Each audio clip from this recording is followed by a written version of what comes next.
cinephiles, and welcome to Silver Screen Sips, a podcast where three idiots talk about movies. And today we're going to be diving into Jurassic World Dominion. But first, we also want to welcome our very special guest today, Mr. Michael May. Hi. Mr. May, how are you doing? I'm good. How are you all? Pretty good so far. All right. Long day. I had to shoot all day, so I just got back. Yeah. Awesome. Yeah. I just got off work 40 minutes ago. Yep, that's the life, man. Yeah. Michael, or do you go by Mike?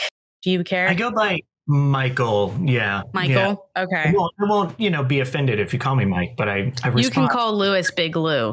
That's what Big we call Lou. him. Oh, I love it. Big Lou. That's what he's known as, at least among pretty much everyone. So it's a personality thing. Can I ask you guys a question real quick? Sure. Oh, yeah. Did I read that you're based in Tampa? Is that right? I am. You are. We're kind of all over Florida, but yes. Mm-hmm. Okay, where else in Florida are you? West Palm Beach for Isaiah, and I'm in Sunrise in South Florida. Okay, cool. I ask because I'm from Winter Haven in Polk County originally. Oh, okay. That's not far from here. Yeah. Absolutely. And my family lives in Orlando. So. Oh, there you go. Yeah. Are you still in Florida? Or are you? No. I've been in LA since 2001. So. Oh, wow. How is the LA life? Because, I have a friend. It's a good question. Yeah. No, I make that noise, but I honestly love it. I've loved it ever since I moved out here. And it's an interesting town. And what's funny about it is I have a lot of friends that end up moving here. They don't like it. They're like, oh, no, New York's better for me, or San Francisco, or wherever else. And I actually prefer LA because LA has these little nooks and crannies or neighborhoods that all have specific feels and energies and cultures and styles that you're always learning about. I've been here 20 years and I'm still kind of learning about different areas of town. So that's one of the things I like about it. Oh, that's good. Yeah. I had a friend, or I have a friend that she just moved from LA to Tampa. So she tells me about all of her experiences. And it's not my kind of scene, but it's fun to hear all the stories. That's for sure. It's not an easy town, but it's I like it. I barely survive here in Tampa, so I can't imagine how I would be there. But why don't we start off? Why don't you tell us a little bit about, who you are, what you've done in film it as a whole? Sure. I hate talking about myself, but I do appreciate the question. So I started as an actor. I always wanted to be an actor and director since I was very, very little. And I didn't know how to get into film because I wasn't around it. So I got involved with theater first. And I studied theater as a kid. I left home when I was a teenager to study acting in Michigan. But I came out to LA because that was where, that's where it happens. So they say. So I moved to LA when I was 18 and I went to film school at UCLA, but I dropped out because I was auditioning as an actor and I was trying to get work at production companies.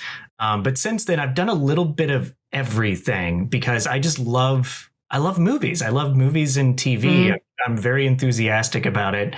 So I've done a little bit of everything, mainly to survive. Like you can't, unless you hit it big and make some giant break, you kind of have to do a little bit of everything. Yeah. So I've produced, I've mainly paid bills through producing, but I do act and direct still. I've produced features. I worked for a film fund for a while. I formed a company called Fun Size Horror that did a bunch of digital shorts and anthologies. And we also produce stuff for people, which a lot of people don't realize.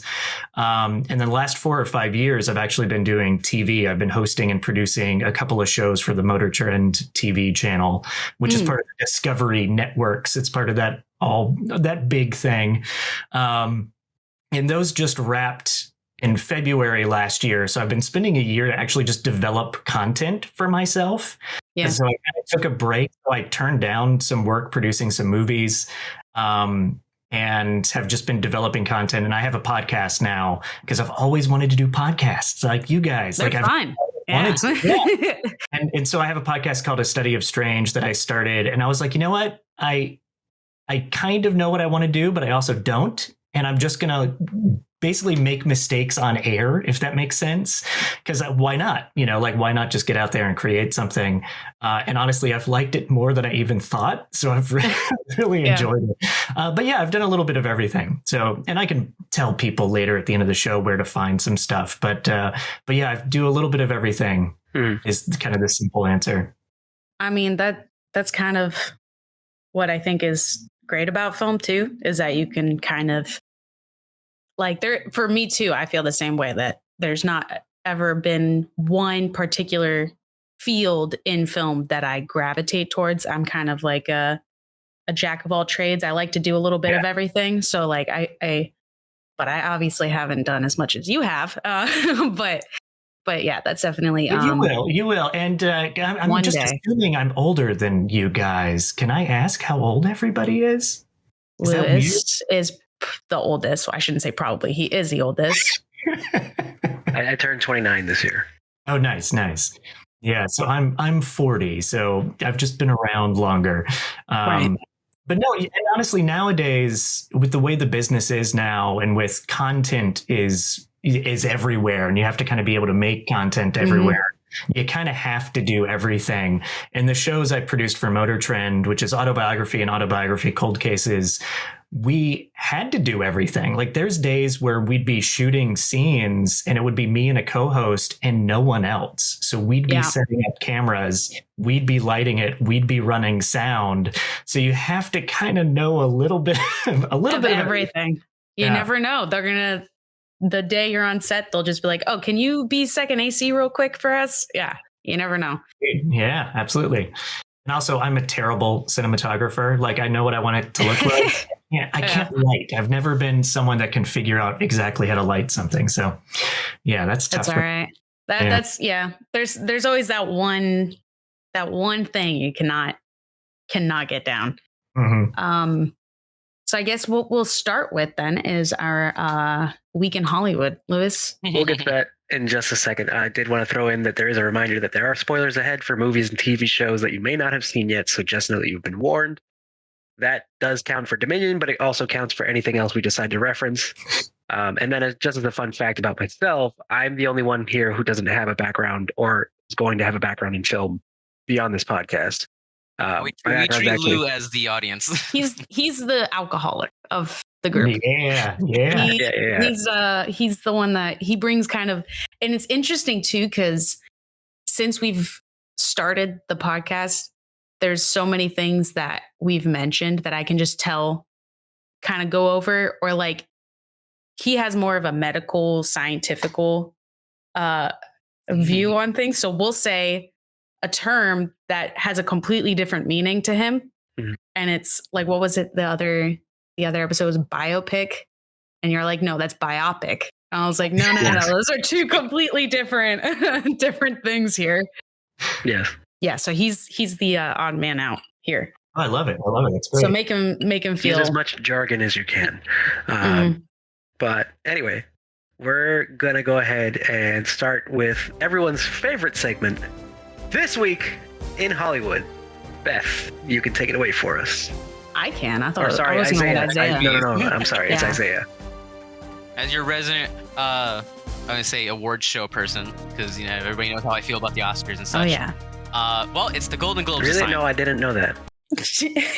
Yeah, we had a Oscar party one year. It was sadly like one of the worst Oscars.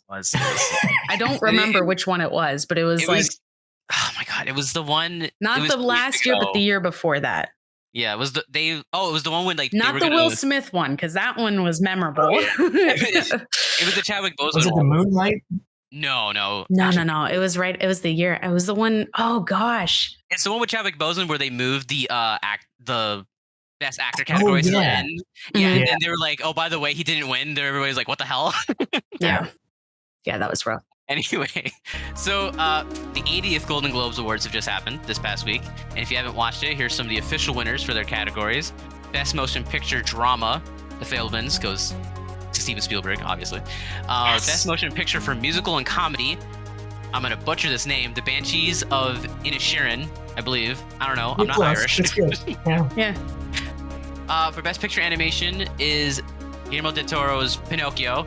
Another winner. Yeah, I haven't seen it. My mom was very excited to see Pinocchio because I highly recommend watching it. It was really good. Best TV series drama, House of the Dragon. I didn't see that one coming. Yeah. And we have a best actor in a TV drama is Kevin Costner for Yellowstone.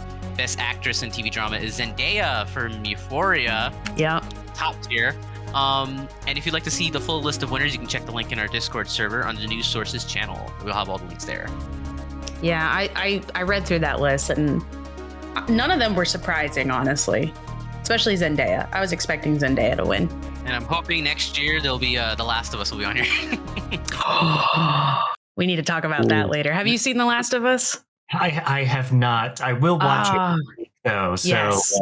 Yeah. Please do. It was really good. I won't spoil it, but it's one of my favorite. It's literally like my favorite video game of all time. So I was so excited to see it. It's a pretty incredible game. I got really nervous because it's, I think, the only video game I've ever seen where like the cutscenes are more impressive than the game.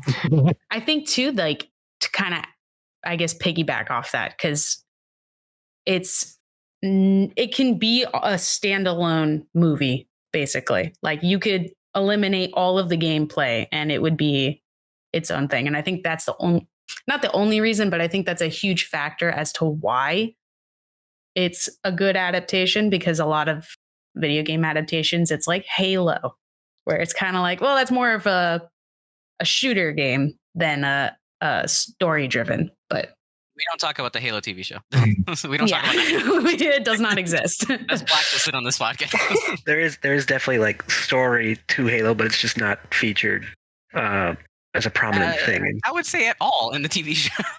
No, I'm not talking about the TV show. I'm talking about the game. Yeah, it's not a prominent part of the game itself. But we've also been, collectively shitting on the idea that they want to keep making other video game movies or shows like Borderlands, like God of War, Ragnarok, so on and so forth. But that's a whole other, I think, conversation. That's a whole episode in its own. Yeah, basically. Just video game adaptations. Anyways, Lewis. Yeah, Lewis, go ahead. Go back to we got derailed there. Derailed number one. That tends to happen a lot on the podcast. It's official.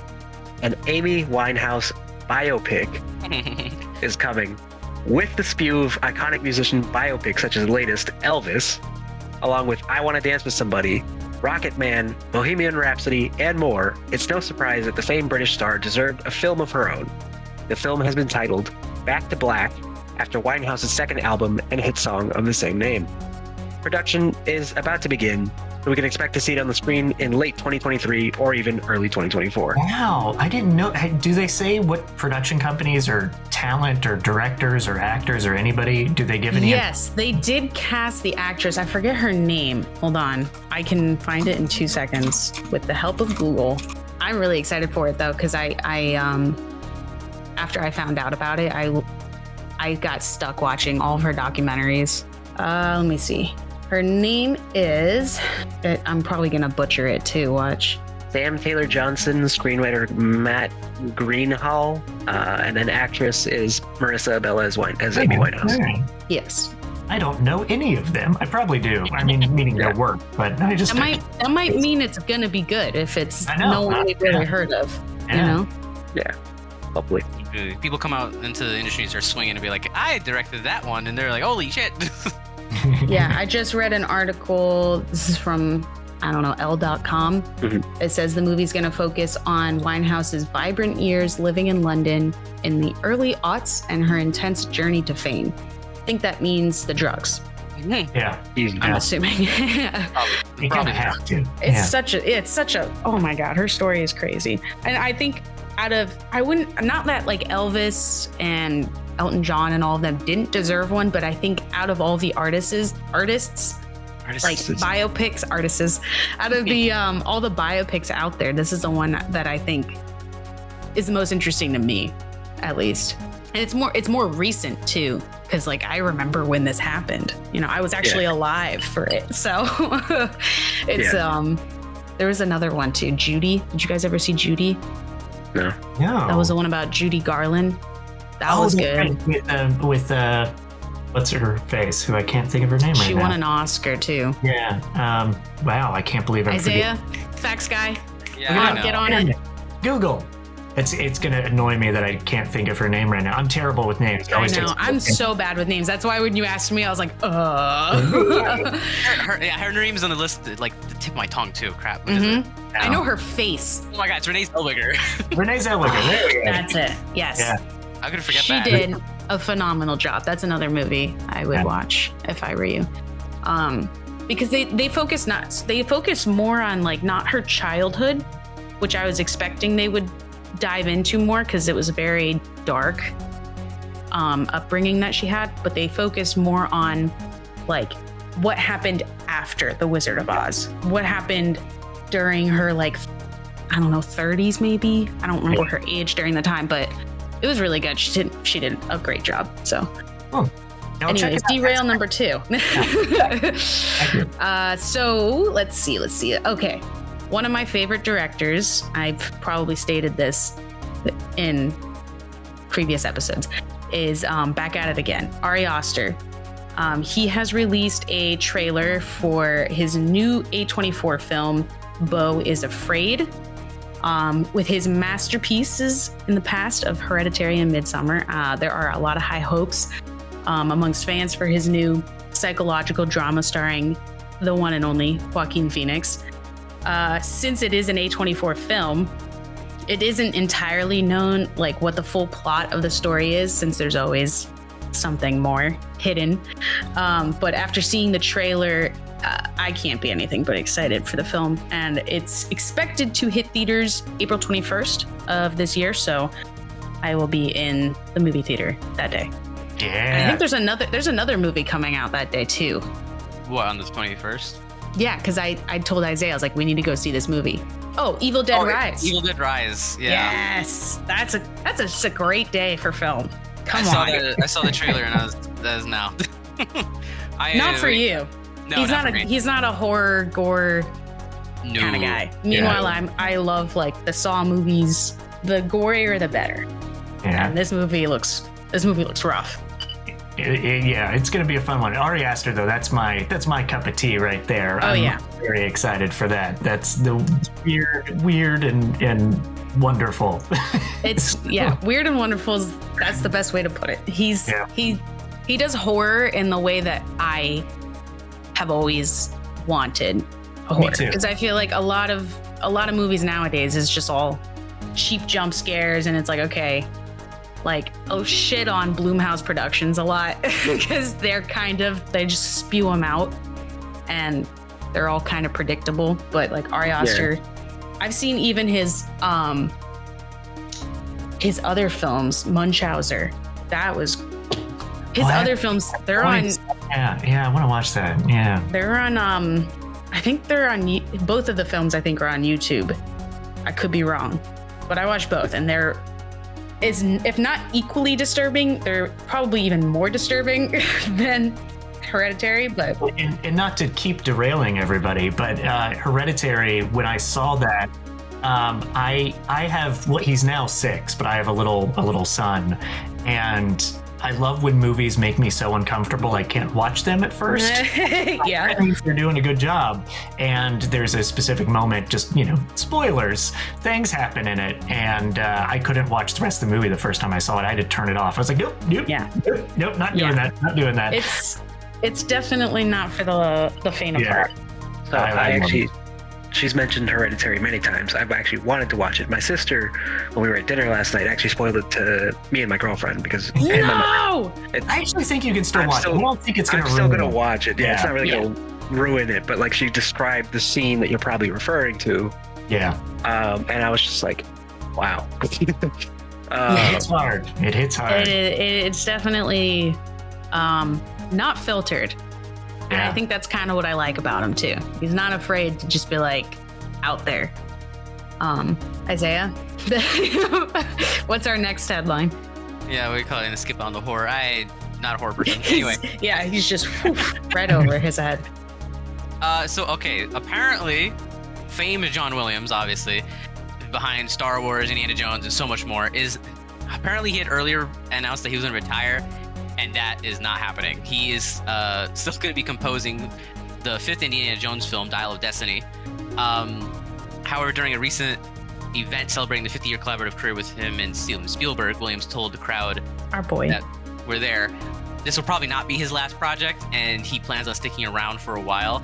And he was also stated that Steven Spielberg, he's a lot of things, but he's not a man you say no to. So he will be sticking around for a long time, probably. I am very happy to hear that, because I know Isaiah has mixed feelings on John Williams. He has a crush on Hans Zimmer, so we'll leave him to that. But John I don't know. He's got a good way of immediately hitting some sort of nostalgia. Yeah. Even if it's something new, he's good. I'm glad he's not retired. He's a master at what he does, even if it's not everybody's favorite. He has mastered composition for film. Yeah. No, absolutely. And I would say within their individual respects, Hans Zimmer and John Williams, definitely like a very unique mind in music in general, not even just for film. Oh yeah, they both bring different things to the table. Like if you compared like Hans Zimmer's like Interstellar soundtrack versus like Jurassic Park, those are two completely different sounds, feelings, emotions, and everything, but they're both like, I can't even say they're equal, because it's like comparing tomatoes and what is it? Apples and oranges. That's the phrase. I was like, where am I going with tomatoes? But yeah, I think they both deserve all the credit they get. Oh, absolutely.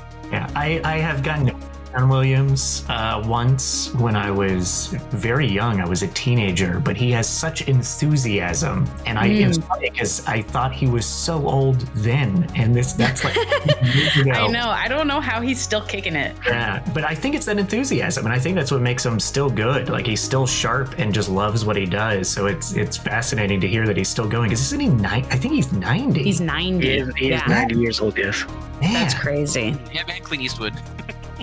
Yeah. Clint Eastwood's 90? Oh yeah, what do you call it? Have you seen his last movie? He had like 2 threesomes in it. And he's like 90 years old. And I'm like, what is going on? The man can pull. Okay, what can we say? Oh God. The last thing I was going to say about John Williams is he passed away recently, but the gentleman who most reminds me of him for his enthusiasm of life and just being like a brilliant mind overall. Not a lot of people know him. His name is Dr. Oliver Sacks. If you have heard of it, it's A Man Who Mistook His Wife for a Hat is one of his most famous books. He was a neurologist. I remember his TED Talks and like a couple other things that he did.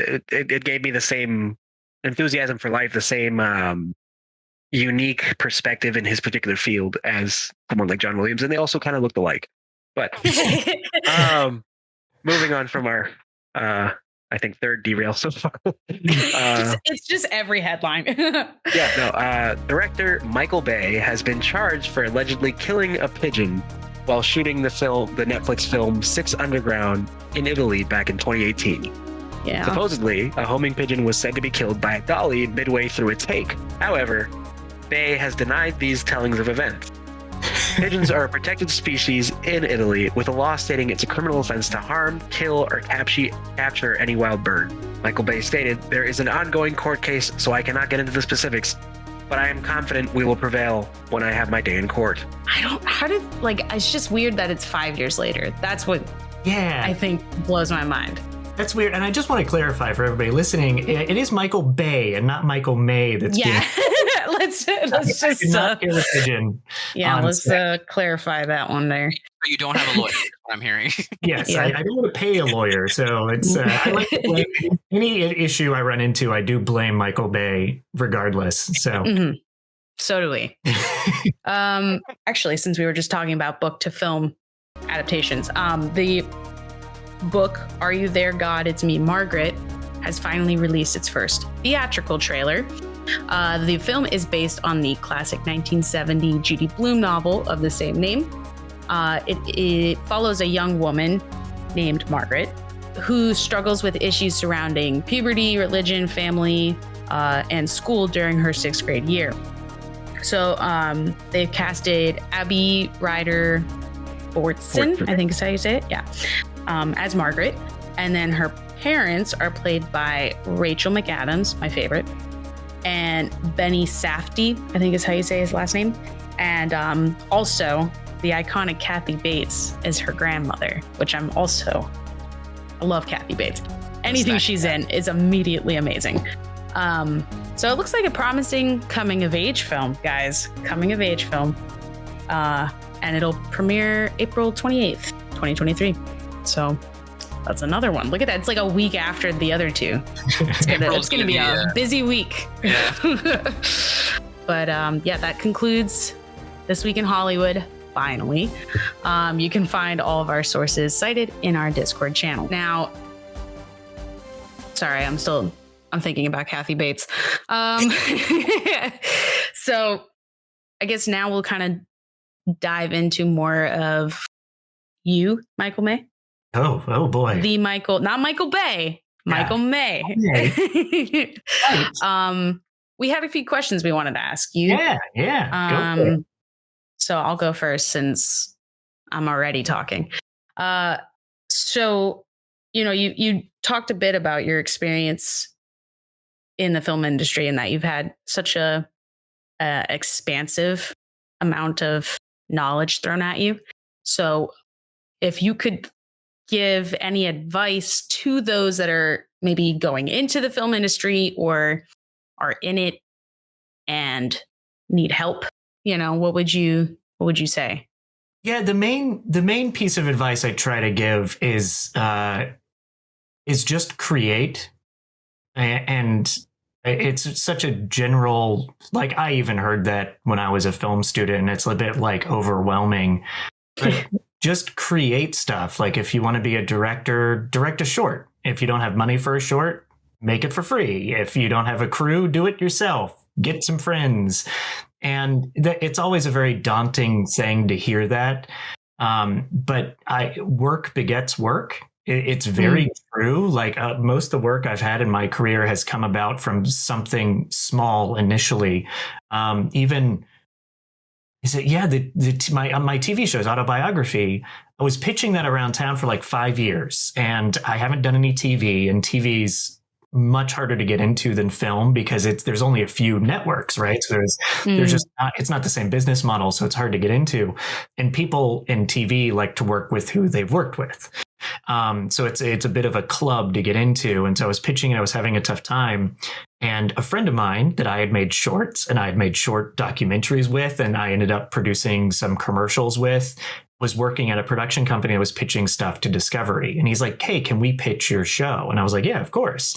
So that's just one example of how like doing these little small things grew into commercials, which then grew into a TV show. I have a movie that I produced called Ghost of the Ozarks, which came out about a year ago. And that team that I produced that with, I've worked with for 7 or 8 years. And I started as an actor in one of their shorts that had no budget. And it was just like, oh, this seems fun to do. And that's how I met them. And then here it is 7 or 8 years later, and I've worked on a handful of projects with them. And they're just lovely, amazing people that it's like, I don't care what they're doing. I will do anything they want with them. So it's just create work. And even like my podcast, right now it's just me and it's small, but it is growing. And I'm doing it just to practice things, get better at it, test out some ideas. And my secret with that is it was initially a TV show idea that I was pitching. And I was like, hey, let me create some buzz around it by turning it into a podcast first. It's just like, just try to create stuff, whatever you want to do. And nowadays content can be anything. It can be short videos. It can be YouTube things. It can be, a series on TikTok. It doesn't matter. Just create work because you will meet people and you'll hone your craft. And also you'll make mistakes. Mistakes are important. Yeah. So make mistakes. Don't be afraid of that. That's one of the, now that I'm 40, guys, I can say that with confidence, where up until about a month ago, I was terrified of mistakes. I still am. I'm terrible at that. I'm always worried I'm going to make a mistake, but it's like, no, make mistakes because that's where you learn and things can happen. So I feel like I went on a tangent there, but my main thing is just create and find people that also want to create stuff. That's where Fun Size Horror, when we did that, we did a ton of work with Fun Size Horror, and it started with just a group of friends being like, hey, we're tired of people rejecting our movies. Let's just make some shorts together. And that's how it started. And then it became a business. So yeah, just make stuff, guys. Just make stuff. That's pretty great way to sum it up. I guess the best way I could say it. It kind of is just like, yeah, don't stop being creative. Yeah, absolutely. Yeah. Isaiah, I think, had a question as well. Yes. So I was looking through your work on IMDb of all your stuff that you've made and producing, and I noticed that you seem to produce a lot of work with like darker tones. So I was wondering, is there like a thing that you're just attracted to, like the macabre or something like that? So I've always loved. I grew up watching horror movies, and I was born in 82. So I was like, as a young kid, it was the VHS, go to Blockbuster, rent Friday the 13th and whatever else. And I had an older brother who was renting these scary movies. And so I kind of grew up watching scary movies. And, but I wasn't like I'm not like one of those hardcore horror fans. I do appreciate it. But I've always been interested in kind of darker stuff like Ari Aster that we were talking about earlier, just weird and dark. I definitely am a bit drawn to, and not so much like the typical horror stuff, but I've produced a lot of horror mainly because I kind of fell into that world through the Fun Size Horror production company that we had. So that's where a lot of that came from. And but I do love mystery. I would say I like, if someone were to compare, like, would you rather watch some new horror film from Blumhouse, or would you watch an old episode of Columbo? I'm going to pick Columbo, if that makes sense. Like, I love mystery. I love solving mystery. I love psychological thrillers is a good way to sort of pinpoint a genre more than just horror. But yeah, a lot of the work I've done is just because I had a company that was doing that kind of stuff, if that makes sense. And so those are a lot of the people I know. Yeah. Does that answer that question? Yes, it does. Okay. I just want to ask real quick. Have you seen Glass Onion or like Knives Out? Oh yeah. Yeah. As soon as you said mystery, I was like, those are pretty good mysteries. It's funny, and this will teach you something about Hollywood too, because everybody's an idiot. Everybody, including me, is an idiot in Hollywood. I was working for a film fund like 10 years ago. So my job was essentially to try to find projects that they should invest in. And I would go to like Sundance or Cannes and all these like markets and festivals to meet people. And I would meet sales agents that are like, hey, we want to do like a thriller. And I'd be great. What about like a murder mystery? And they're like, no one buys it. Old women watch murder mysteries. No one cares about murder. And it takes one hit like Knives Out, and now everybody's doing murder mysteries. And I'm like, guys, I've been wanting to make murder mysteries my whole career. Everybody thought I was an idiot, and now finally they're doing it again, because murder mysteries was a bigger thing in like the 60s and 70s. But I feel like it's a genre that it will never die. So like, put some money into it, people. I love it. Yeah, I saw the original Clue. And it was when I saw Knives Out, that's all I could really think about was like, it was like that movie. I love Clue. Yeah. There's another one I want to reference because everybody's forgotten about it. There's a movie very similar to Clue called Murder by Death in the 1970s. And oh God, now see, this is where I'm terrible with names. Neil Simon, the famous playwright, wrote it, and it stars Peter Falk from Columbo and Maggie Smith and a million other famous people. And it's a comedy. It's like a spoof of murder mysteries, and it's very funny. It's not as good as Clue, but it is very funny. I love Maggie Smith. Yeah. This comes from a place of, I was in the service industry for about 7 years. Thankfully, I'm out. But more so, do you have a particular story that stands out, or like a favorite story of yours from your experiences in the industry that you like to share with people? Ooh, that is a good question. I don't know if I do. Not to be boring. No crazy actors, like worst day on set kind of thing, like everything that could go wrong. Yeah. How do I tell? I don't know if I can say names. I did have on the first feature I produced called Killing Zelda Sparks. We were shooting in Canada, and I definitely had the worst day of my life at that point one day. And I can't tell specifics because it does involve name actors. But essentially we had an actor that misunderstood something in a contract and threatened to quit. And I basically we were in the middle of the shoot. It's like that would have just completely shut down the movie and it would have never been finished. I about had a heart attack. We worked it out though, and it was fine. But that was a rough one. It's funny because I tend to say work with people you like more than work on the projects that you think will be successful, because you never know what's going to be successful. And so it's better to work with people that are good to work with, because this industry is full of people that are not fun to work with. There's just so many egos, and everybody thinks they know everything, and they don't. No one knows everything. And it's one of the fun things, the more I've done this and been around it, to discover, is that the people that have survived the longest, that work the longest, that become the most well-respected, are the people that are nice to work with. And there's all the horror stories of Hollywood that everybody hears. There's, Lindsay Lohan came to set drunk and on drugs. And, there's all these horror stories that everybody knows, but that's only 1% of everything that happens on set. Usually movie sets and TV sets, it's a working day, and people are there to do a job, and people are very professional.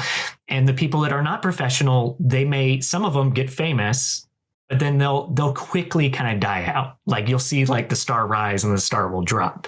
It's like the people that are actually good at what they do and work hard and are nice are the people that kind of make it through. I worked with a guy named Colin Fior, which it's a name that won't jump out, but everybody will recognize him.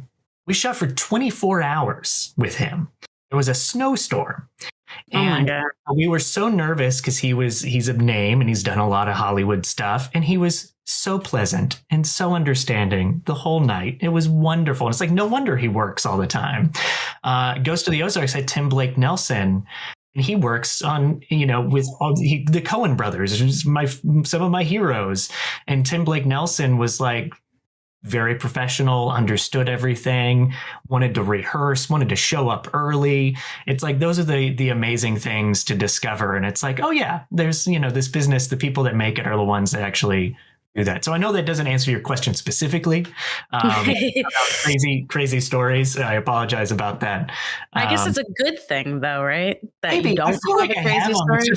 It's just hard to kind of think of right off the top of my head. Yeah. Oh yeah. No, I feel like your answer's better than like one singular story. And it also relates back to the same. I experienced basically the same thing. The service industry, completely different ball game as far as this is all stuff that's going to happen in that moment. It's going to matter that day, not tomorrow, and not months down the line. But definitely would agree with the sentiment of working with people you actually enjoy working with, and rather than staying at a restaurant or with a staff that could go wrong at any moment. Hey, it's mental health at the end of the day. It's like you gotta kind of enjoy what you're doing as best as you can. Obviously, you got to pay the bills, and you can't always control that. But you don't want to be in a terrible situation with terrible people. Yeah, absolutely. You talked about the actor in your first film. Yeah. With the whole contract thing, and that reminded me of when I directed a short film for school. Isaiah was there too. He knows the story I'm about to tell. My main actor decided after we had shot, I think was it our first or second day? It's like the second day. Yeah. Our second day. So we had already shot a decent amount. We had 4 days to film, and our second day in, and about halfway through the day, we find out that he was a SAG actor. Oh yeah. Yeah. And we didn't have authority, or we didn't get authorized, and all this, all the legality behind it. And I had to that same day find a new actor, and we had to reshoot everything that same day. and it was crazy. And I probably would have, I mean, I did lose my marbles, but I probably would have lost more of my shit if I didn't have like, because it was, you know, it was a student film. So all my friends were there helping me and stuff. So like Isaiah calmed me down. I had like all my other friends were just like, okay, it's okay. We're going to find someone. Like, don't worry about it. And we did find someone and we were able to, I don't know how we pulled that shit off, but we did. So like, there's anything can go wrong, you know? Anything. And that's kind of normal. Like, I think I've even had the same thing happen to me years ago when I was a film student. I feel like I went through the same exact thing. So I always say it's not a day on set if there's not an issue. That's what I tell people producing is, because people are like, what do producers do? And I'm always like, well, it depends on the project. It depends on the project. Every producer's different. Sometimes there's specific roles you have to do. Yada, yada, going on a tangent. The point is producing is just putting out fires. That's all it is. You're just running around. And honestly, probably like the service industry. It's like, you got to make sure the customers are happy. The hostess is fine. The reservations are, you know, like there's a million different things that go wrong in a day. And so it's just putting out those fires. With as little of commotion as possible. That's the ideal. Yeah. So I just finished my drink actually. So Lewis, do you have another one that I can make? So this next segment, we call it Big Lou's Big Brews. I tend to try and find a cocktail that relates to the movie somehow. And the Jurassic Park, Jurassic World, all the cocktails tended to have a similar theme of having this like green color to reference back to the Jello scene. Is this going to be green again? No, this is completely unrelated. Oh, thank God. I'm just mentioning this for his sake, but I tried to go a little different this time rather than looking for something that actually stuck to the theme and more just stuck to the theme of Dominion. We're going to talk about briefly the Old Dominion drink. Okay. I want to say this is basically paired with the old fashioned. You know, like this is the other drink you would go for. Okay. Ooh, I do like the look of it. It literally does look like with the orange slice and everything. So it is called an Old Dominion. What it is you have, in this case, for this, since we're pulling it from the Virginia Rye Whiskey website, you tend to use any kind of rye whiskey, but in this case, we're going to have 2 ounces of Virginia Rye Whiskey, 1 teaspoon of honey, 3 dashes of bitters, the orange wedge to garnish, and ice, of course. In your shaker, what you're actually going to do, rather than shaking everything first, you're going to stir your rye, honey, and bitters together until your honey is dissolved. Then you're going to add ice, shake, and strain it out into a fresh glass. And then you're going to serve it over ice with a squeeze of orange. So you're going to have that orange wedge on the rim for people to do for flavor as they like. Some people may just sip it straight. We're going to keep it a short and sweet one since it is a short and sweet drink. I think the only difference between that and an old fashioned the honey, or am I mistaken? The old fashioned is you're gonna actually take the orange and muddle the orange itself. You use the peel as like a little garnish. And you have a maraschino cherry, and rather than honey, you have simple syrup. See, I don't make the drinks. I just drink the drinks. I was briefly a bartender before I left the service industry. And even before that, I just had a fascination with mixology. But yeah, I'm going to personally give it a 4 out of 5. I don't know about Isaiah and Beth. And we could even have Michael chime in if he'd like to. I can't rate it because I haven't had it and I'm not going to have one tonight, but I would assume I will give that a 4 out of a 5 as well. Sounds good. Most of us have not had this. So we're basically without having drink it. Okay. We pure judgment in this podcast. Pure judgment. Yeah. Pure judgment based on the ingredients and the appearance. Yeah, no, honestly, I think I would do 4 out of 5. I would drink this in a heartbeat. That looks I definitely want to try one. Oh yeah. Yeah, it's definitely like a sipping drink. Mm-hmm. Isaiah? I would do a 4 out of 5 too, because I like honey and I like sweet drinks. I'm it's ironic. gonna say it's whiskey. You're not a whiskey guy. Yes, but I do like a Four Horsemen, so yeah, he does. Have you had a Four Horsemen before? Michael? No, I haven't. What is that? It is the worst thing ever to exist. It will like strip a car battery like level of acid. Okay. It's terrible. So now that we've gotten our exaggerations in, a Four Horsemen, the traditional recipe that I know is Johnny Walker, Jim Beam, Jameson, and Jack Daniels. Some bars will swap one of them out for Jose Cuervo. I don't know why they throw tequila in there with 3 whiskeys, but it's just a shot. It's 3/4 of an ounce of each is the normal recipe standard, and you just take the shot at a bar. It's something that actually my good friend Beth's partner loves to have. We used to have them all the time, and we introduced these two to them, and they hated it. They're not really whiskey people like we are, but Isaiah loves it. It's just so, it's too Wrong. much.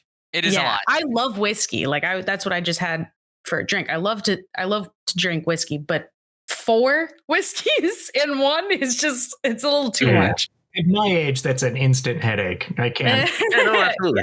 Oh yeah, that's the whole point of it. That's we're out having fun for the night drink. You know, that's my I need to. Okay, we're gonna get lit. All right, I need to get started with something so I can at least get a little tipsy. Let me get an Uber. That's I need to forget what happened today. Yeah. Let's go. Yeah, that's something Beth would have had at the end of that shooting day where the actor was gone. Yes.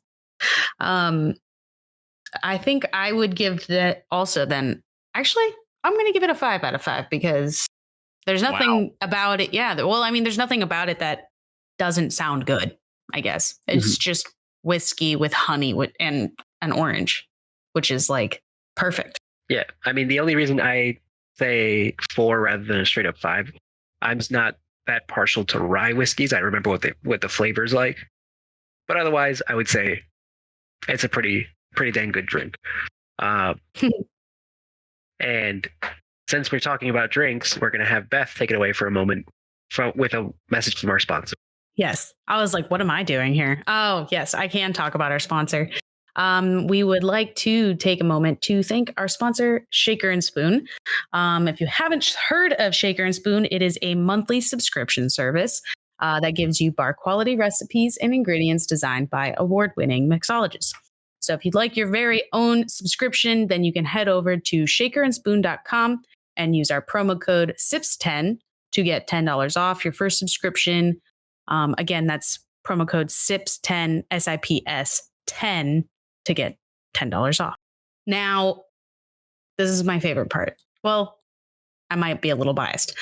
We're going to play a fun... Yeah, it's my segment. We're going to play a fun little game. So, Michael, I never tell the guys what we're doing ahead of time. I usually throw them for a loop. So, nice. I change it up every time. We did a D&D segment in the earlier episodes of this season. We've done trivia. Sometimes I just ask them questions, but today we're doing trivia. I thought that would be fun because now we have a new competitor. So it's just it's more dinosaur trivia, which we did in the last episode, but I found better questions. They're a little more fun. So basically, I'm going to ask the question. You're going to buzz in. Whoever I hear first on my end, I will let you answer. If you get it wrong, the other person gets the chance to steal. And the first person to 2, I think, wins. There's going to be 4 or 3 questions total. And then if you guys all get one right, I have a tiebreaker. So we'll start off with an easy question first. So you can just say beep or whatever noise you want to make. Usually I throw in a funny soundbite over it that has to do with Jurassic World. I have no idea what I'll do for Jurassic World, but we'll find out. So, okay. So your first question is, and there are going to be multiple answers. So I'll say the answers and then you can buzz in. So first question is, what does the word dinosaur mean? Is it A, outcast vermin, B, horrible bird, or C, terrible lizard? Blah, blah, blah. Out of the door. That was great. I definitely heard Michael first. Loop that over everybody's. Yeah, that sounds good. That's going to be the buzzing noise for everyone. It's the terrible lizard. Correct. All right. Look at that, man. You guys, he's already showing you up. All right. So the first the first point goes to Michael. Okay. Second question. This is true or false question. The gigantic Brachiosaurus was a cold-blooded creature. True or false? Bing. What happened to Okay, Can't top that. You said a Bronchiosaurus? Brachiosaurus, and it is a cold-blooded? It is a cold-blooded creature. Is that true or false? That is true. Obviously, the answer is obvious here, so we'll just skip past that one. You guys don't get the point. Alrighty. But I can see where you're wrong, or I can see where you're wrong. So at first, scientists thought that the Brachiosaurus was cold-blooded, but then I guess more recent research actually declared it to be a warm-blooded creature, which I thought was interesting. I just thought all dinosaurs were cold-blooded. Mm-hmm. So, okay, next question. The Stegosaurus. I know, Isaiah. Sorry, we have this running joke. It's stupid. Okay, so the Stegosaurus was around 30 feet long and 14 feet tall. All right, so what was the size of its brain? So is it A, the size of a ping pong ball, B, the size of a lime, or C, the size of a bike wheel? Buzz. You've got a lot of good buzz sounds you can use. I'm going to say lime. Damn. Okay, that's correct. Is that correct? Yeah, that's a lime. Well, no one else was diving in. I had to guess. Yeah, that was I made that one tricky. That one, I had the correct answer, and then the other two I made up. I was thinking like I threw you guys off. Yeah, I was thinking I was gonna go, if I had done it, I was gonna go with bike wheel and be like, that can't be right. That's a big brain. That's a big brain. Huge, yeah. It's a huge brain dinosaur. All right. Well, I guess Michael won. What do I win? Yeah. What do I get? Yeah, we don't give out gifts here. You win the love and adoration of our bragging fans. Rights. Yeah. Yeah. Love and adoration. I do want to ask my tiebreaker question because I have it, so why not? Okay, this one's for all the marbles. If Isaiah or Lewis can get this right, then we win instead of Michael. Yeah. You win. You will win nothing. If Michael gets it wrong, he still wins. Yeah. So, Michael, you have you can answer right away if you want. All right. Which of these is not a dinosaur? Is it A, pterodactyl, B, megalosaurus, or C, apatosaurus?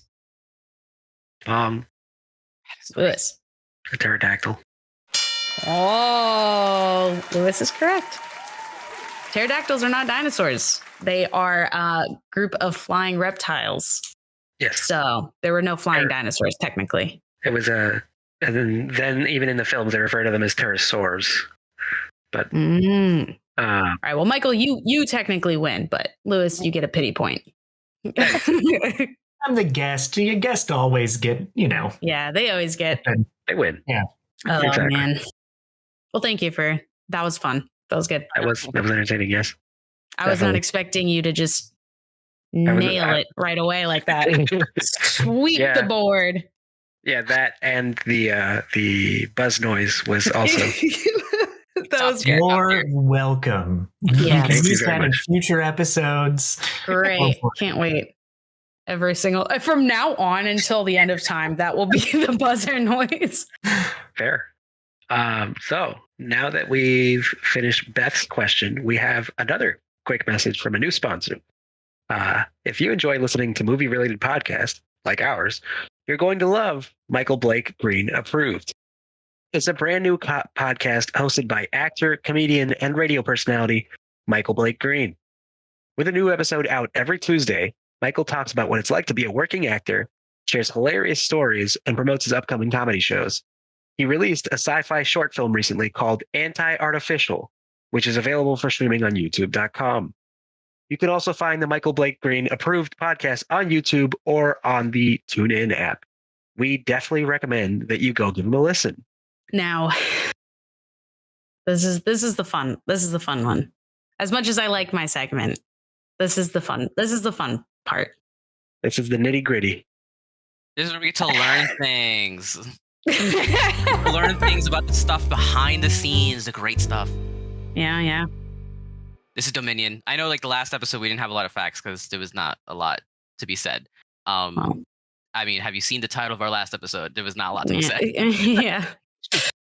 But this one, I did try to go deeper because it is the ending of like the entire franchise, technically, of 6 movies. So I tried to go a little deeper for this one. So I ended up finding like an hour-long documentary and a bunch of other DVD extras and stuff like that about this movie specifically. This is why he's our research guy.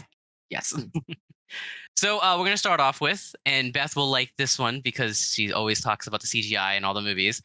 Yes. This movie has the most amount of animatronics in the entire franchise. I fucking knew it. Okay. I'm good. That's good. I'm happy with that. Yes. So director Colin Trevorrow, I believe he didn't say his name, wanted to return back to basics in using more of animatronics to have actors actually interact with people and things instead of just being like, okay, they'll put it in post.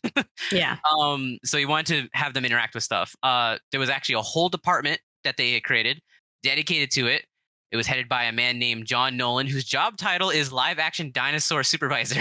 That's a good one. So that's what he was paid to do. He was in charge of all the animatronics and the puppeteers. All the process they had created for this one specifically was they would have all the dinosaurs created out of clay. They would build all the details, and then the clay models were scanned and turned into 3D models that were later used for the CGI. But then they were then 3D printed using special silicone and styrofoams and stuff like that, and put over mechanical skeletons. So that way the 3D models and the animatronics matched perfectly because they were all using the same exact assets. Okay. So that's why, yeah, when there's certain shots that are CGI in the movie and there's certain shots that are not, and they blend perfectly together because they're all using the same exact process because they're all based on each other. Now get ready for this name. The Giganotosaurus. All right, yeah, that's how I pronounce it. Giganotosaurus. That's the main dinosaur that ends up in this movie, fighting like the T-Rex and all that stuff. Yes. And attacking the main crew. That was actually mostly just a head. The rest of it was CGI, but from like the neck up was what they built. It weighed 9 tons. Made out of what? It was mechanical skeleton, polyurethane shell, and rubber. Damn, that's heavy. It is. And yeah, it weighed 9 tons. It was mostly the the mechanical section though that made the head move because they had a bunch of different people controlling the dinosaur head. And there's a lot of like little things that they had to add in order to get it to like look realistic. So when it roars, you'll notice that the neck jiggles a little bit, like it vibrates. And then the tongue, whenever it opens his mouth, will flap around. I did not notice that. And it looks weird. Like when you're looking at it outside of like the scene and they're like building it, it looks fake. But then you're like, wait a minute, your brain is like, holy shit, that's real. Yeah. Also, the tongue was the size of a surfboard. So this thing was huge. I thought this, you see, when I saw that name of that dinosaur in writing the first time, I really thought it was just like Gigantosaurus. So when they said it in the movie, I was like, my brain's not going to like that one. It's funny too, because even the production crew, like there's like 9 different ways to say the same name of Giganotosaurus. There's like 6 different ways to say it. Giganotosaurus. And so all the crew, all the crew would be talking about the Giganotosaurus, but they would all say it differently. So they would all be talking. They all knew they were talking about the same thing, but you would hear like 6 different pronunciations in the same conversation. Oh my God. Now, according to production designer Kevin Jenkins, the 3 dinosaur showdown at the end of the movie was inspired by the movie The Good, the Bad, and the Ugly, with the T-Rex being the good, the Giganotosaurus being the bad, and the Therizinosaurus, the sloth-looking one with the claws, being the ugly. That guy was cool, though. I'm not gonna lie. Is there another category for just cool? Cool? No. Sorry, Clint Eastwood would not. Good, the bad, the cool. The good, the bad, and the ugly, and the cool. Ugly cool. Mm-hmm. Now, the underground market that takes place in the middle of the movie in Malta, it is actually a fully constructed set with space underneath the floors for puppeteers and spaces inside hidden in boxes and tables and stuff like that, so that everybody had a spot, because most of the dinosaurs in there are actually all animatronics. So there's puppeteers everywhere. So at any given time that you're looking at a shot, there are about 22 puppeteers moving dinosaurs around. Just underground? Just there. Yeah, like there's the people you see, but the people you don't see, there's about 22 of them just hanging out there somewhere. Crazy. Now, a little interesting side tangent. The fighting stunts that they were practicing, so there's like a little knife fight between Chris Pratt and the guy they're chasing for the dinosaurs and stuff like that. They actually were practicing on a stage called the 007 stage. So they film. I guess they did it where because it's all taking place in Pinewood Studios in London. So a lot of James Bond stuff is there too. Now, the reason why that's interesting, well, you'll find out at the end of the episode. Okay, continue. Now, for the chase scenes on the motorcycle that Chris Pratt runs through Malta with, they had a film camera attached to a motorcycle called a covert film bike, and we'll have it in our Discord for you guys to see it. So this first picture I'm going to send is actually the one used in. Oh, this is like the one they used in. Okay. Yes. So this is actually them on set using it. And this next one is just like a picture of it that like it's better. It's like a full on picture. Yeah, that's a beast. Yeah. So for those who are listening and you can see it on our Discord, it is basically like a Ducati with a giant crane on the front of it with a camera attached to it and a big weight on the back to keep it balanced and stuff like that. But it is a cool looking bike. I'm sure it costs in like the tens of thousands of dollars to own because oh my god, it is a company called Covert that built it and they rent it out, and so it's a pretty cool looking bike. Crazy. The only concern I have with it is like, how do you see where you're driving? I think the frame itself is see through. Like the camera's hanging at the bottom. There's like a gap, you think? Mm-hmm. Okay. Yeah. That makes sense. So the driver will be driving it, but there'll be two other people controlling the cameras. Okay. Yeah. That makes sense. So the driver just needs to know how to go a certain speed and not lose the shot. Break like a $20,000 camera attached to a like $50,000 bike. Yeah.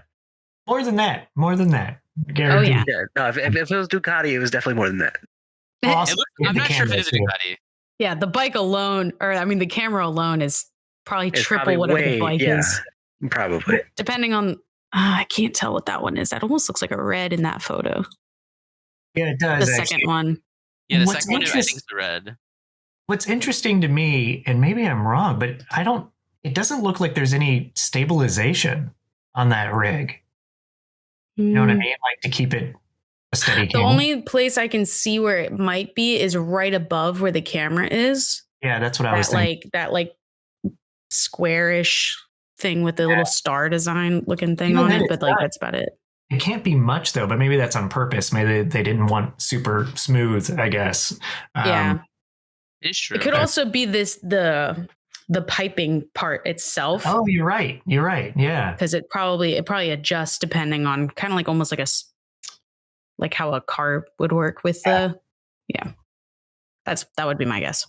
Every time I think of a gimbal, I think of like, when the videos of the owls where they move their bodies, but the head stays. Yeah. Yeah. So yeah, I would love to drive this bike. That's my entire life right there in that picture. That's my life's worth right there. My gosh, that's expensive. Now for our next fact, we have the Dimetrodon. I believe that's how you pronounce that. So they're the alligator-like dinosaurs that were in the amber mines that Sam Leone they were going through. Now, I'm gonna explain this, and it's not gonna do it justice because it looks way funnier if you look up behind the scenes of someone in this suit, because it is hilarious. But basically, there is a puppeteer actually in the suit, crawling on all fours, controlling the arms and the legs and such. And then there on the back of it, is like this weird seat, and there's a guy sitting in it with a camera. So he's sitting on the back, attached to the base. So this guy's on all fours, and then on top of his back is this giant seat where the tail would be, with a dude sitting in it, who is in charge of the mechanical rig that moves like the head and the face and all that stuff.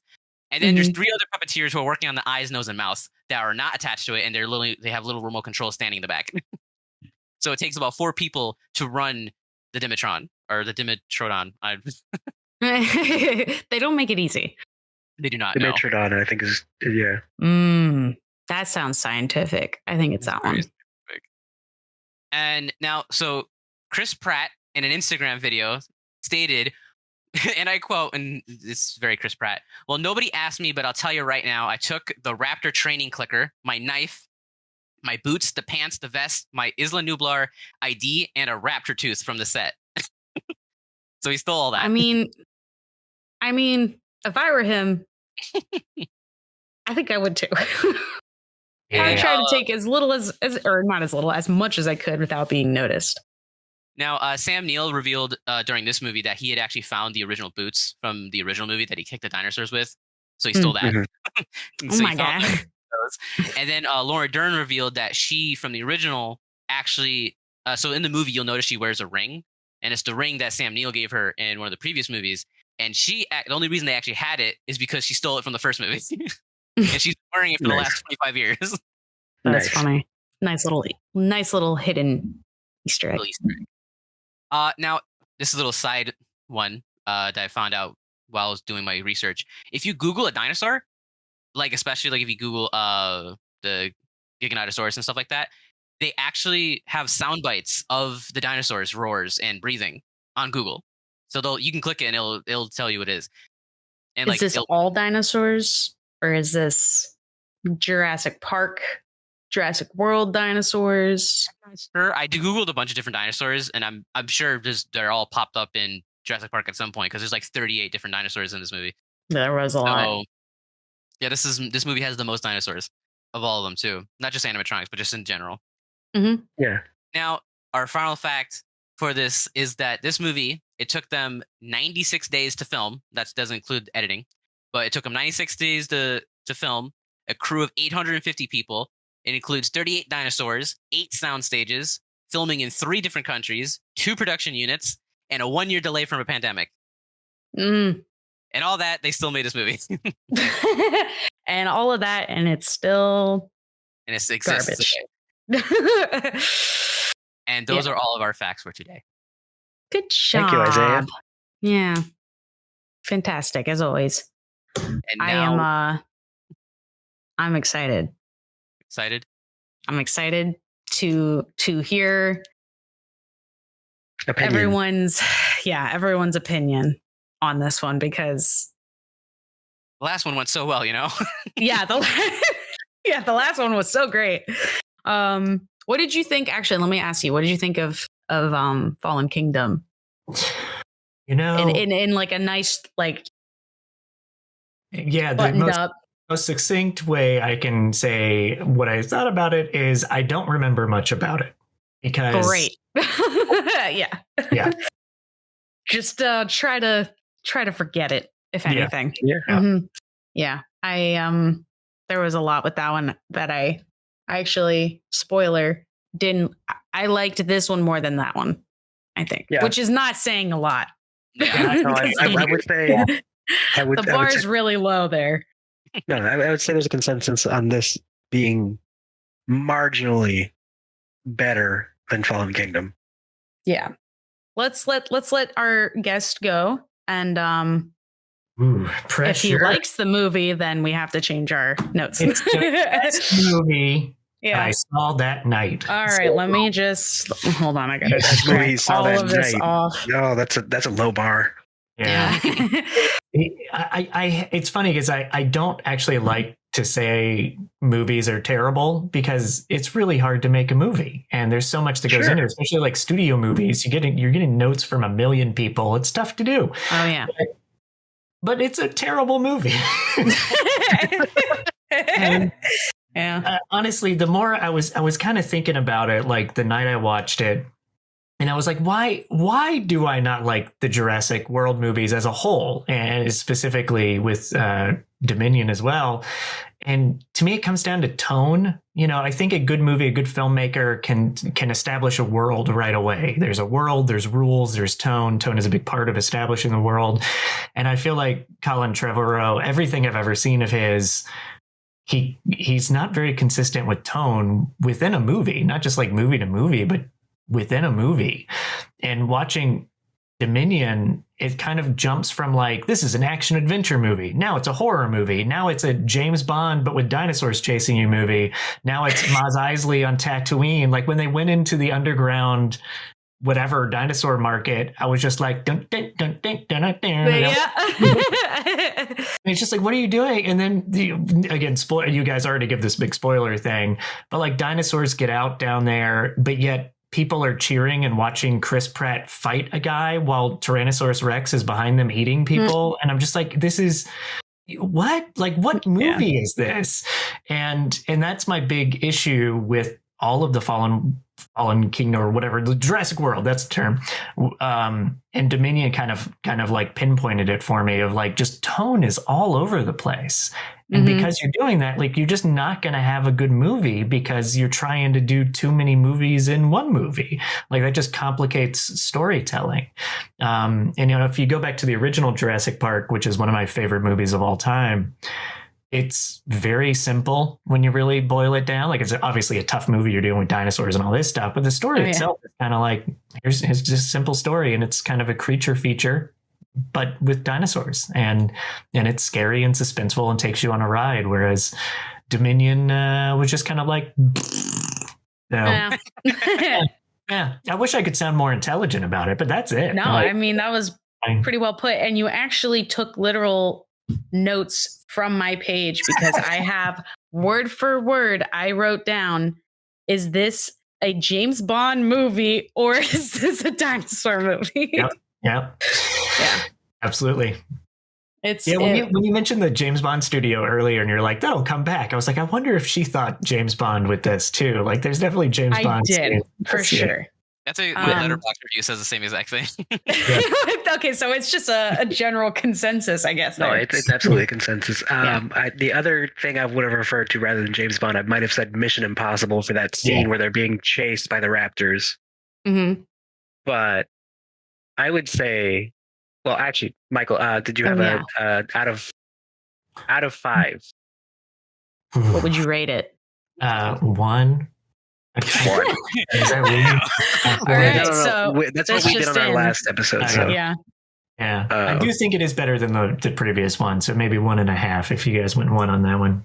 No, we ended up going 1 on Fallen Kingdom. I actually initially said 0.5, half a star, but no, I changed it to 1 at the end. So before I just wanted to get that out of the way before I took my turn to dive in.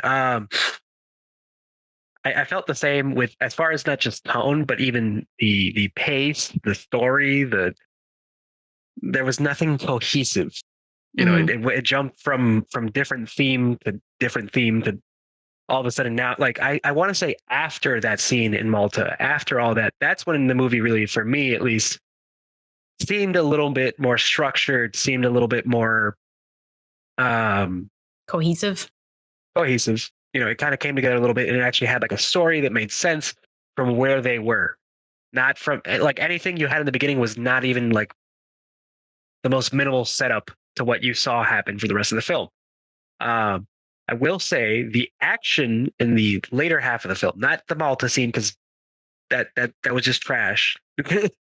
But the later half of the film, the action, the tone to it, all of that, definitely light years ahead of Fallen Kingdom, and kind of played a bigger part in how I felt about the movie for the remainder of what I watched.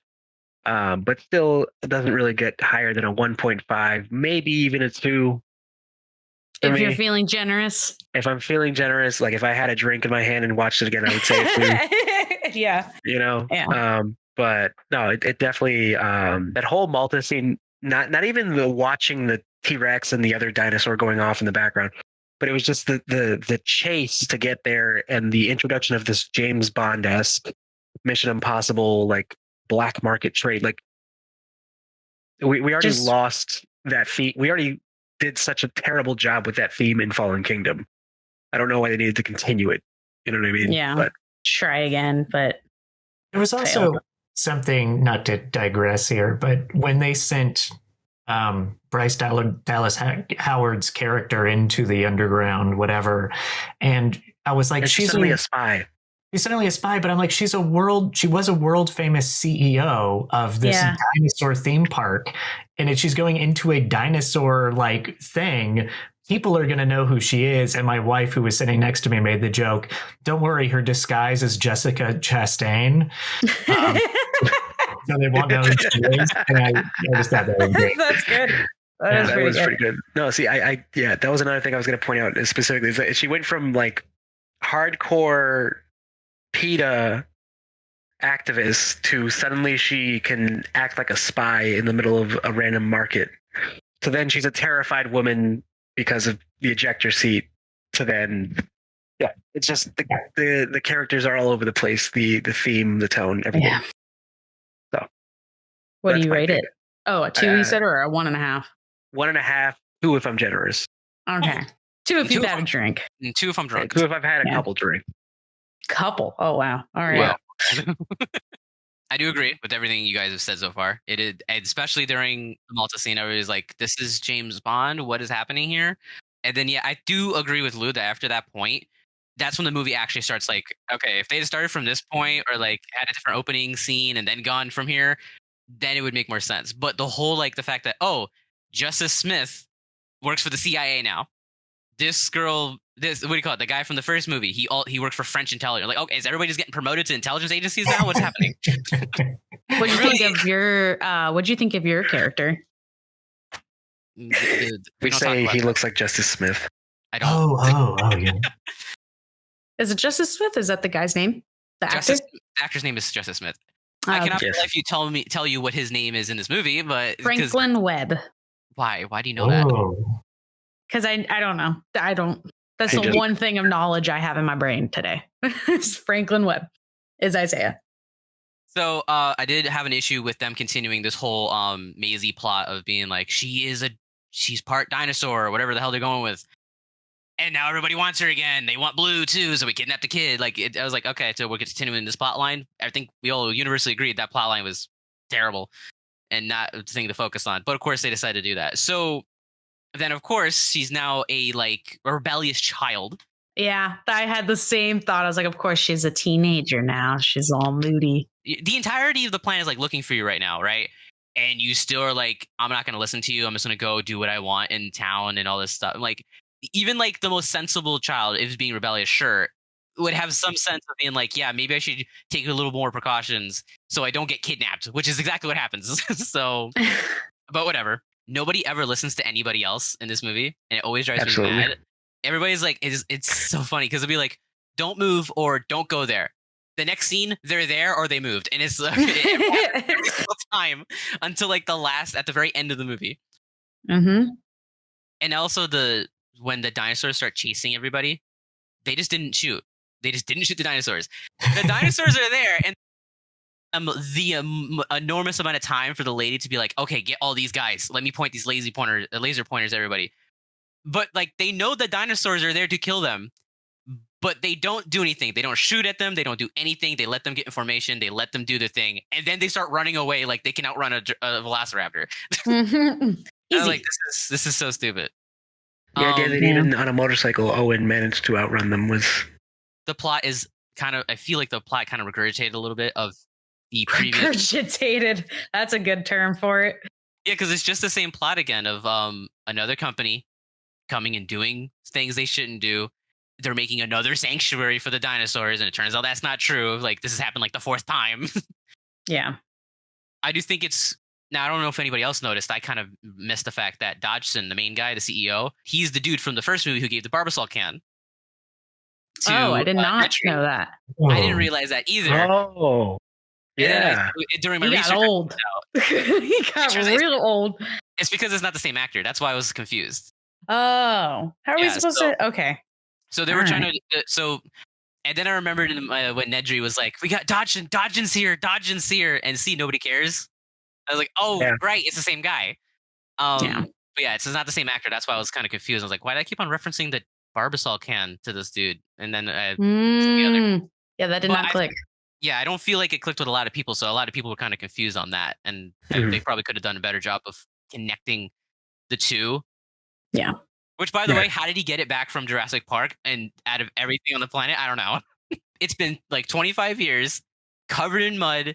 It's in the middle of nowhere. Yeah. It's been blown up. Yeah. It's just like Star Wars, where somehow Palpatine returned. Somehow the Barbasol returned. Somehow the Barbasol returned. Yeah. But yeah, that's all my notes. And so I gave it a 2 out of 5 because I do enjoy this movie. I do think I do like it better more than the first one. I do think this one's a bit of an adventure. They kind of did return to the roots. They did back with animatronics. They did come back with the original trilogy people, which I thought was going to be a cash grab, but they did introduce them and include them in a meaningful way that it wasn't just, "Hey guys, look back, we have them. Come see the movie, come buy a ticket," kind of thing. So I can appreciate that. I feel like Goldblum's inclusion was forced. But it was in this one, yes. In the previous ones, not so much because he was actually like a part of the story. But yeah, this one I felt like he was just kind of there in certain scenes until like towards the end. I felt like he actually had a role. Yeah. So I think the first 2 acts are kind of not good, but the third act is pretty good, and that's what kind of makes it. And that's where the action adventure part, where the actual Jurassic Park stuff comes back, and you're like, okay. So that's why we all are kind of on that page. You could skip the first or 2/3 of the movie and then enjoy the rest. I don't think any of us watched the extended edition, which is like 2.5 hours, 2 hours and 45 minutes, something like that, which is apparently the true version of the movie. That's fair. Isaiah already Isaiah confirmed it. I had a feeling that there were more animatronics in this film, and I was right, which I did like because I am a sucker for, practical effects. I have mentioned this many times. There's just something about actually seeing people interact with something and not interact with something digitally that just makes movies 1,000 times better. So that was one of the things that I was happy to see. And then I also wanted to talk about there is one particular scene that I think should have been the tone for the whole film, or maybe not the entire film, but at least felt like out of everything, it was the one scene done right. And you guys can tell me if I'm wrong. The scene where Claire gets ejected from the airplane and she's stuck in her seat, and the whatever bird one, what was it called? Something. I would not be able to pronounce that. Brezosaurus, I think it's the cool ugly. Yes. He shows up. That scene, to me, the pacing, the intensity, the cinematography behind it all is actually, I think, done very well. And it felt like it was not forced, but it just felt like it was done right. It felt like an old Jurassic Park movie from that first scene where we see the T-Rex come out and they're hiding in the car. It's like completely different scenes as a whole. But when you dive deep into the thrill of it and the pacing and everything, they're very similar. And that was the one scene that stood out to me, and how she has to crawl quietly into the water and then she ducks under. And you just pan down and the dinosaur's right. It's come on, that was done. I don't know if you guys agree, but I think that was a really good scene. No, that was a beautiful shot. It was the best scene in the movie, and you're right. It's what Jurassic Park was supposed to be. It's a horror movie. It's a monster movie, but with dinosaurs, and that's what it is, and that's what it should have been. Yeah. Yeah, not James Bond. Yeah, no, it's the one good scene in the movie, like in Episode 8 of Star Wars, where the hyperspace jump. Mm-hmm. That's the only good scene in that movie. It's silent. Yeah. Complete silence in the theater. Yes. Mm-hmm. And actually, now that you mentioned Star Wars, I'm going to use, I guess, Star Wars as a comparison or as an analogy here quite a few times because I feel like it's a good, specifically The Last Jedi, which Isaiah and Lewis know my opinion on The Last Jedi. You loved it. Favorite movie. Yes, amazing movie. Loved it probably just as much as Solo. But The Last Jedi is a fine movie if it's standalone. If it's outside the Star Wars franchise and you're looking at it as just a movie to go to enjoy, I think it's a fine, decent movie. And I feel like that's the same for this one, where for Dominion, you can watch it. But if you're going in and expecting a Jurassic Park movie, you're going to be disappointed, except for the last third. You're going to go in, you're going to see a James Bond, Mission Impossible, hybrid, the horror, thriller, whatever it was. There was a lot of just like logistical things that bothered me. Like, how did they not have hypothermia when they fell in the water? And how was Owen not wet at all? How are they not freezing? They just were like not shivering at all. And I was like, you just got dunked at all. You just dunked into ice cold water and you're totally fine. Okay. Just take that freaking coldness. I have to ask, Michael, have you seen all now of the Jurassic films? Yes, I have. Great. We'll start with episode 1. Jurassic I think we can. I will state top tier. Yes. I would say it was the best one out of the entire series. Do we all agree? Yes. Yes. We all agree with this. Easy peasy. That was easy. All right. The Lost World. The second one. I barely remember it. Is that the one where the guy gets eaten by all the little lizards? Yes, it is. Yeah. That's not the pterodactyl one in the mist. No. Okay, that's 3. Okay. I want to say it's like middle, like B. What do you guys think? It's third best for me. And it's a terrible movie, so it feels weird to say that. But it's not the worst. No, not at all. But Spielberg even admitted, he's like, I made that movie just to make money. But you can kind of tell that he's experimenting with stuff that you see later in Spielberg's career, where he has these long, complicated tracking shots with interesting blocking with actors and things in it. So I rate it third just because there's some scenes in that movie that I think are incredibly done from a directorial perspective. The movie itself is terrible, but because of those scenes, it's third best for me. Yeah. So what do you guys think? I mean, I agree with that, actually. So like B tier, we would say. Yeah. Okay. Yeah. Look at so far so good. So far we're Jurassic Park 3. Let's hear Michael's. So this is where I was like, I think you guys will disagree with me because I heard your episode on this one. I think it's the second best Jurassic Park movie. Really? Yeah. I rate all the newer ones worse than the 3 original ones. That's fair. The best. I would still put it in this kind of ranking. I would still put it as a B. I don't know if you guys do 2 movies on one together. No, we can. Yeah, we do. We've done that a few times. So you don't have to do that for me. I'm just a guest. You can do whatever you want. Oh, I'm totally in agreement with B. I know what our previous opinions were watching it, but like thinking back, like the second movie was. Now that we've seen them all. Thinking back, like the second Jurassic Park was the whole Ian Malcolm saving his girlfriend story or whatever, versus the third one is like bringing back original characters and it's like it's a different idea.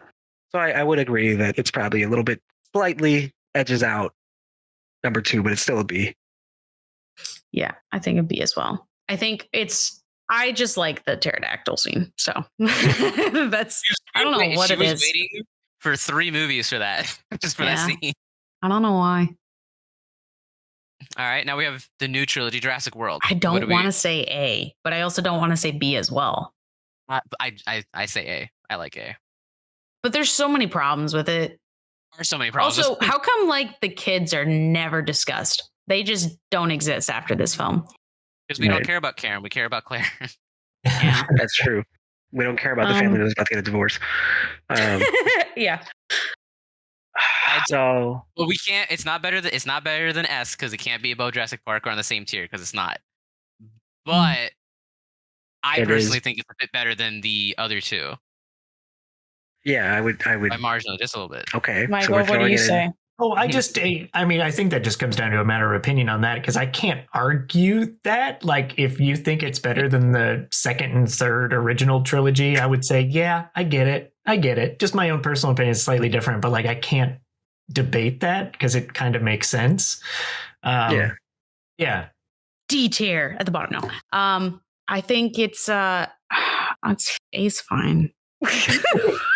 She's so reluctant, but I mean, because I also agree. I don't want to admit that Jurassic World has anything good, but to revive a franchise, I have to give it that. Yeah. Or at least attempt. The Fallen Kingdom. Are we just gonna leave it in D tier? Yeah, we're just gonna leave it there. Oh, I thought we were going to throw it in F tier and put it even lower. Yeah. I think it definitely deserves D. D. Okay. And now Dominion. C. I would say C. Yeah, it's fill in that gap. All right, so then this is the official list we have. Number 1, Jurassic Park, the OG, the original, the best. Number 2 is Jurassic World, the first of the Jurassic World trilogy.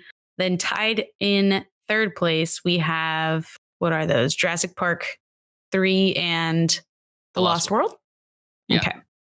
And then in fourth place, we have Dominion. And in fifth and final place, Fallen Kingdom. Honestly, shouldn't even be on the same tier list as the rest of these, but yeah. Well, I'll add another tier at the bottom. Garbage.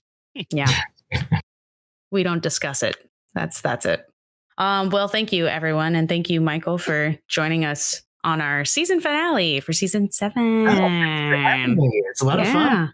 Yeah, it was truly a pleasure to have you for the season 7 finale. We talk about this kind of stuff all day long, so it was easy to say yes. Let's do this. Now, if you have anything you want to plug, any socials or anything like that, you can go ahead and throw that in now.